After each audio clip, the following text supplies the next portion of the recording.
در شهر بنو در شمال پاکستان حداقل 4 نفر در انفجار علیه کارمندان خدمات بخطری جراحت برداشتند. پلیس میگوید که مواد منفجره در موتورسیکل جای کرده شده بود.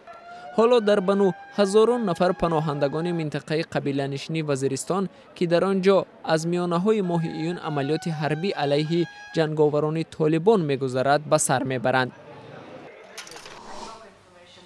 در پایتخت پاکستان اسلام آباد سخنگوی وزیر کارهای خارجه تسنیم اسلم گفت که حکومت خبری حمله هواپیماهای بی سرنشین آمریکایی را در منطقه قبیله نشین وزیرستان تصدیق نمی‌کند.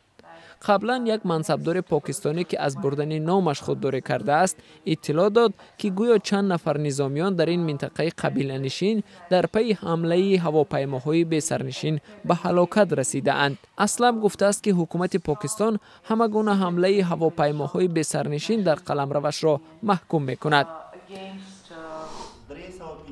در کابل مرکزی هماهنگسازی جامعه شهروندی از 2 نامزد کرسی ریاست جمهوری دعوت کرد که همه بحث‌های خود را در مورد نتیجه‌های دوره دوم انتخابات 4 ایون موافق قانون اساسی کشور حل کنند. اعضایان مرکزی هماهنگسازی از حکومت خواستند همه اتهامات را در مورد تقلب نتیجه‌های انتخابات تحقیق کند. موافق نتیجه های پیشکی برنده انتخابات اشرف غنی احمدزی است، اما رقیب او عبدالله نتیجه این انتخابات را تقلبی خوانده آن را نمیپذیرد. در سربیا فعالان یکچند تشکیلات‌های غیر دولتی در نزد دستگاه ریاست جمهوری گردهمایی برپا کردند.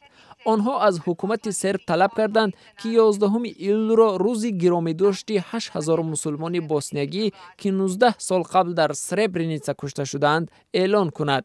یک طلب دیگر اشتراکداران این گردهمایی این است که این کار کشتار قتل عام مسلمانان در سربرینیتسا غیر قانونی اعلان کرده شود. در تاتارستان حدود 3000 مسلمان در افطار تناول غذا بعد روزه‌داری در ماه شریف رمضان شرکت کردند. افطار که از سوی افراد علاهیده آماده شده بود در میدان فوتبالی ورزشگاه قزان دایر شد. به گفته تشکیل کنندگان این بزرگترین افطار قزان در تاریخ نوین روسیه است.